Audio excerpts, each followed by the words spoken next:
Hello students, today we are talking about the class 11 mathematics chapter number 5 linear inequalities। इसमें हम inequality सबसे पहले तो ये जानना पड़ेगा कि इनइक्वालिटी होती क्या है। तो इनइक्वालिटी होती है जैसे कि कोई टर्म है 2x, तो हमने बोल दिया कि ये इससे बड़ा है या फिर ये इससे छोटा है या फिर ये इसके बराबर है या फिर इससे बड़ा है या इससे स्मॉलर देन इक्वल्स टू। तो ये कुछ इसके इनइक्वालिटी के साइन होते हैं और ये इनइक्वालिटी होती है। तो चैप्टर को शुरू करने से पहले हमें सबसे पहले ये समझना होगा कि इसके रूल्स क्या क्या हैं। तो इसमें कुछ दो रूल दिए हुए हैं, इंग्लिश में लिखूंगा मैं आपको बताता हूँ कि मतलब एक इनइक्वालिटी में दोनों तरफ इक्वल नंबर्स ऐड और सब्ट्रैक्ट हो सकते हैं और मल्टीप्लाई और डिवाइड भी हो सकते हैं। लेकिन ऐड और सब्ट्रैक्ट तो दोनों नंबर्स हो सकते हैं, पॉजिटिव नेगेटिव। लेकिन जो मल्टीप्लाई और डिवाइड है वो सिर्फ नेगेटिव नंबर्स नहीं हो सकते, क्योंकि नेगेटिव नंबर मतलब हो तो सकते हैं लेकिन नेगेटिव नंबर अगर होंगे तो जो इनइक्वालिटी का साइन है वो चेंज हो जाएगा। जैसे कि ग्रेटर देन है तो वो चेंज होगा, अपोजिट उसका स्मॉलर देन हो जाएगा। ग्रेटर देन इक्वल्स टू है तो स्मॉलर देन इक्वल्स टू हो जाएगा। ऐसे करके उसका साइन जो है वो बदल जाएगा अगर नेगेटिव नंबर से हम उसको डिवाइड या फिर मल्टीप्लाई कर देंगे तो इसमें कुछ टर्म्स होते हैं जैसे कि जब हम नंबर लाइन पर किसी भी टर्म के ऊपर हॉलो सर्कल लगाते हैं, डार्क सर्कल या हॉलो सर्कल, तो इनका क्या मतलब होता है। डार्क सर्कल का मतलब वो टर्म उस फॉलोइंग मतलब इनइक्वालिटी में एक्सेप्टेड है। मतलब जैसे कोई नंबर लाइन है उसमें 2 है और 3 है, तो डार्क सर्कल मतलब कि ये भी उसमें है, जो टर्म बनेगी उसमें इंक्लूडेड है। हॉलो सर्कल मतलब ये उसमें इंक्लूडेड नहीं है, इसके आगे वाली वैल्यूज इंक्लूडेड है, 2 इंक्लूडेड नहीं है। डार्क सर्कल मतलब 3 भी है, 4 5 6 है, जो भी रियल नंबर वैल्यू रहेंगी वो सारी इंक्लूडेड है। तो अगर जब जहाँ पर भी डार्क सर्कल आता है, जैसे कि एग्जांपल नंबर लाइन बनाई, इधर 2 है इधर 3 है, ये आया है डार्क सर्कल विद ऐसे, हॉलो सर्कल विद ऐसे। तो अब इसको जब हम लिखेंगे तो आ जाएगा x belongs to minus infinity. Infinity पर हमेशा हॉलो आता है माइनस हो या प्लस हो, और इसमें 2 आएगा, 2 पर क्लोज ब्रैकेट आएगा। क्लोज ब्रैकेट अंदर आता है जो वैल्यू इंक्लूड होती है, और इस पर डार्क सर्कल है तो ये वैल्यू इंक्लूड है, 2 है और बाकी के भी है, क्लोज ब्रैकेट आएगा। अब दूसरा वाला लेना है तो बीच में यूनियन का साइन आएगा और ये 3 लेना है तो इस पर हॉलो सर्कल है तो इस पर ये आएगा, मतलब ओपन ब्रैकेट आएगा, मतलब कि ये इंक्लूडेड नहीं है इस इनइक्वालिटी में। 3 से लेकर इन्फिनिटी, और इन्फिनिटी पर तो हमेशा ओपन ब्रैकेट आता ही है। तो इस तरीके से इसका आंसर रिप्रेजेंटेशन होगा इतने एक इनइक्वालिटी का, जैसे कि है 2x + 1 should be greater than equals to 1। आप इसको एक इक्वेशन की तरह ही लो, तो जैसे कि इक्वेशन में हम कैसे सॉल्व करते हैं, 2x + 1, इस 1 को इधर लाएंगे -1 and greater than equals to 0। तो अब ये जो होगा ये हो जाएगा 2x, ये 1 से 1 कट जाएगा, फिर भी ग्रेटर देन इक्वल्स टू 0। तो यहाँ से जो x आएगा वो आएगा ग्रेटर देन इक्वल्स टू 0। अब इसके दो तरीके होते हैं, एक तो अलजेब्रा वाला तरीका होता है इसको रिप्रेजेंट करने का, और एक ग्राफ वाला तरीका होता है।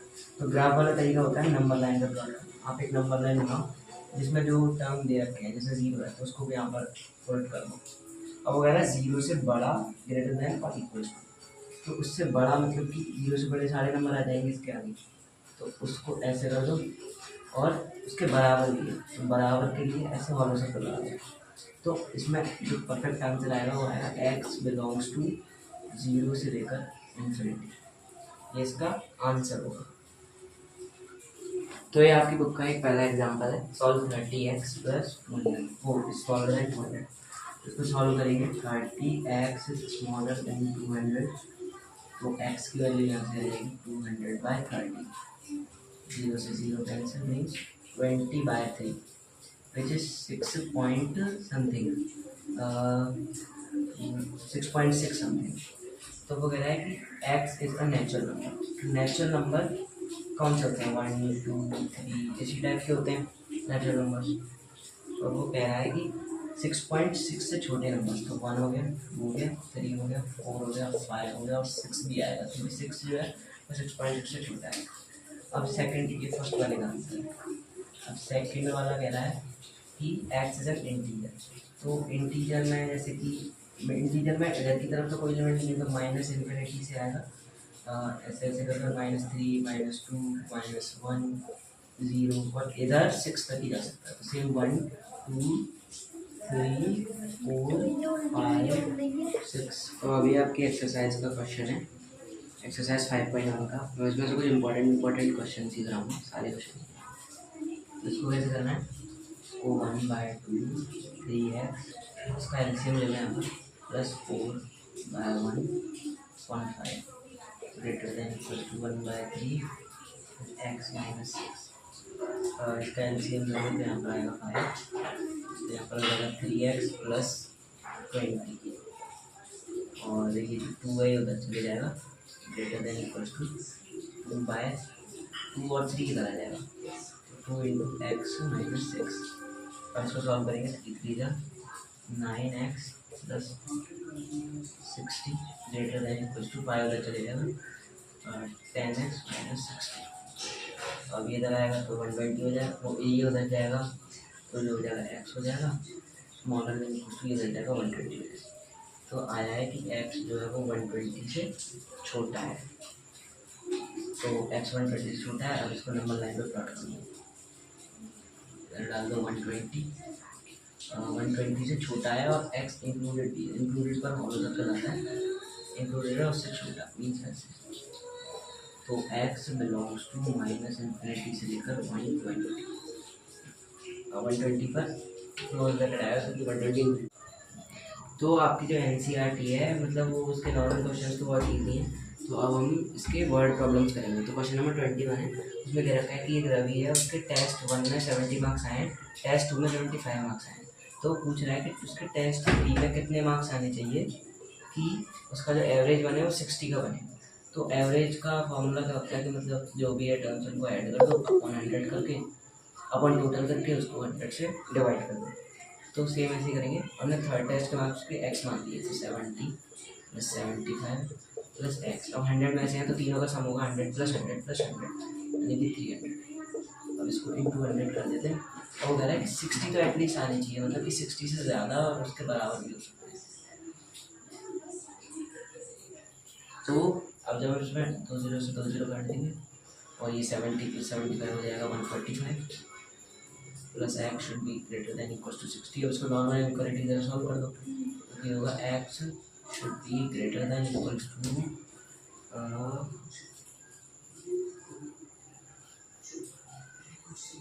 अच्छा हाँ फॉर्म में 3 भी होगा तो ये 3 से मल्टीप्लाई हो जाएगा, तो 3 से 180 - 145। तो x जो है वो ग्रेटर देन इक्वल टू 5 3 35। तो इसका आ रहा है कि मतलब x जो है वो कम से कम 35 से बड़ा होना चाहिए, अब उसके बराबर होना चाहिए। तो एटलीस्ट उसके 35 मार्क्स तो आने चाहिए थर्ड टेस्ट में। ये इसका आंसर है।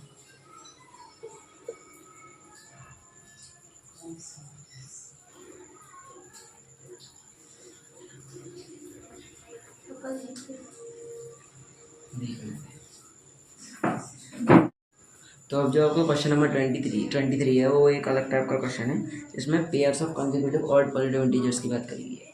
तो उसमें पहला नंबर हम मान लेते हैं x है, तो ऑड पॉजिटिव इंटीजर्स कैसे होते हैं, जैसे कि 1 हो गया, 3 हो गया, 5 हो गया, तो इनके बीच का डिफरेंस कितना है 2।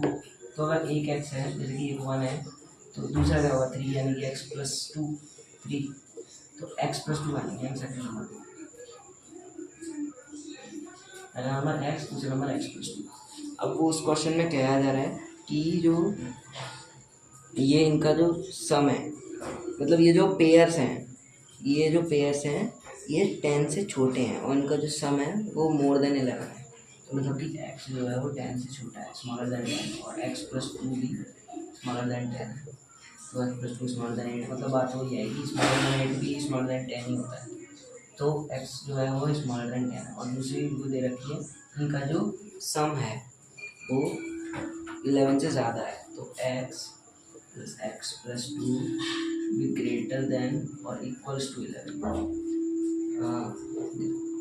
is more than 11. Okay, equals to नहीं है, more than 11. 2x is more than 11 minus 2, which is 9. X should be more than 9/2, which is something for the 4.5। इससे ज़्यादा होना चाहिए इसकी वैल्यू, और 10 से छोटी होनी चाहिए। तो हम निकाल सकते हैं पॉजिटिव कंसेक्यूटिव पेयर्स। तो जो कंसेक्यूटिव पेयर्स हम कैसे मिलेंगे, जैसे कि 10 से छोटी होनी चाहिए, 4.5 से बड़ी करेंगी, 5 एंड 2 का गैप करो, x + 2 यानी कि 7 x + 2 9 कह सकते हैं। और 10 से छोटी होनी चाहिए x की वैल्यू।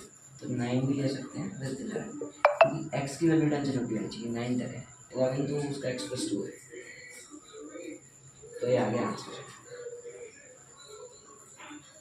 ये आपका फाइनल आंसर। तो अब इनइक्वालिटी को सॉल्व करने का एक मेथड आता है WCM मेथड। ये आपकी NCERT बुक में नहीं है, बट ये इंपॉर्टेंट है। ये क्वाड्रेटिक इक्वेशंस की इनइक्वालिटी होती है, उनको सॉल्व करने के लिए आता है। तो जैसे कि इक्वेशन है x² माइनस का 5x plus 3x greater than equals to 1 minus 1। अब इसको x² minus 5x plus 3x plus 3 आएगा plus 1 should be greater than equals to 0। यहाँ पर इसको इधर ले आए -1 को। अब इस क्वाड्रेटिक को सॉल्व करो, इसको हम लिख सकते हैं x² minus 5x plus 4 greater than equals to 0। अब इसको फैक्टराइज करो, x² माइनस का 4x minus x plus 4 should be greater than equals to 0।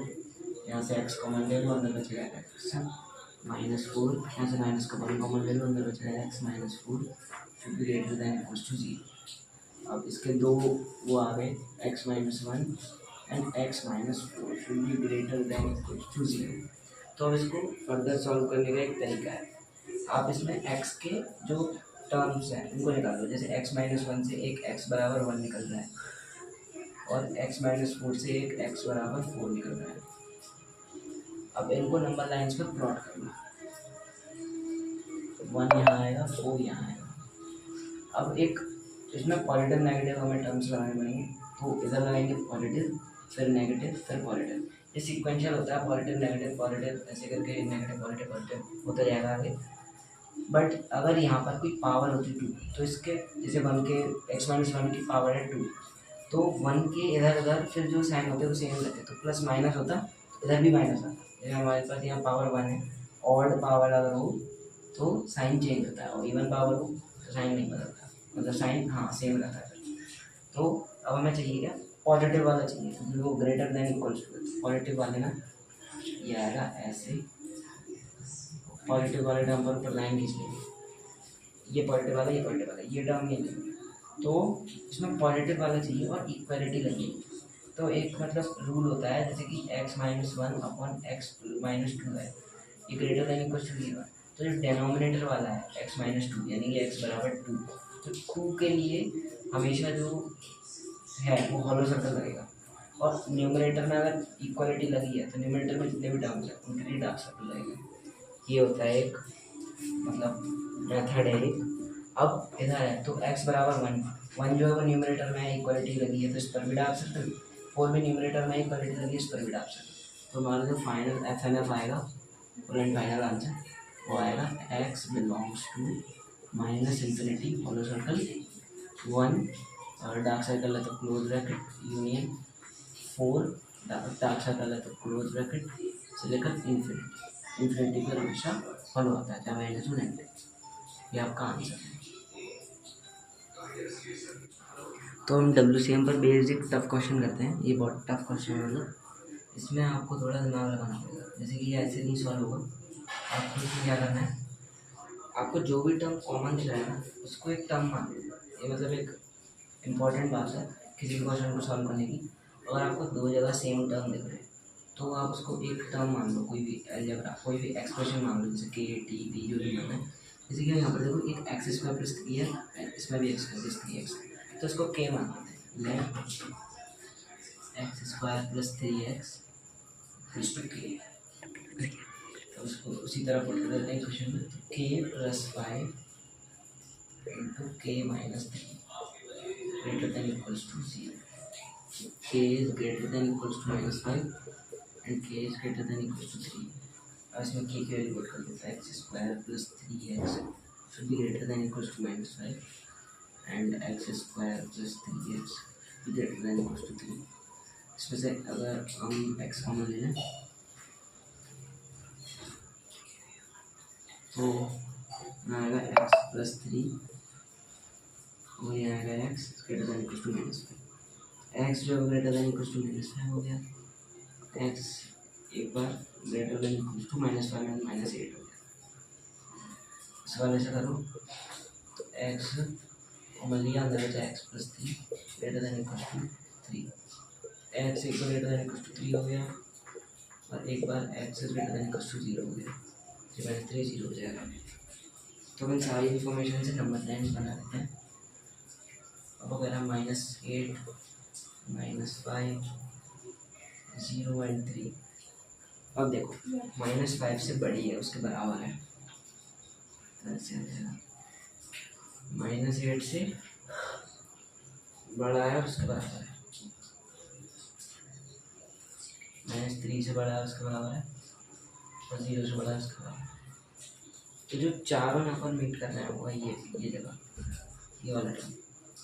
तो x का जो फाइनल आंसर आएगा वो आएगा 3 से लेकर इन्फिनिटी फाइनल। तो अब इस वीडियो को यहीं पे एंड करते हैं और अब हम WCM के और क्वेश्चंस अगले वीडियो में करेंगे। Thank you.